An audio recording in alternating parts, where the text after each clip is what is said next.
2026 বিশ্বকাপ ফুটবল দলগত সাফল্য champion Spain, runners up Argentina, তৃতীয় স্থান ইংল্যান্ড ফ্রান্সকে 6-4 গোলে হারিয়ে। 106 মিনিটে ফেররান তোরাসের জয়সূচক গোলে জয় হয়। ব্যক্তিগত অন্যান্য ও সম্মাননা পদকের ভিতরে আছে গোল্ডেন বল বিজয়ী রদ্রি স্পেনের, সিলভার বল Lionel Messi, bronze ball Kylian Mbappe.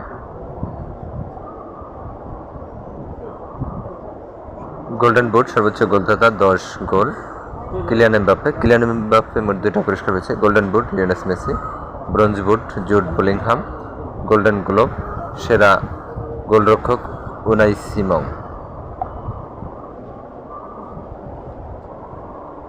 সেরা উদীয়মান খেলোয়াড় পাউ কুবার্সি, ছোট 19 বছর বয়সী, FIFA fair play trophy Netherlands.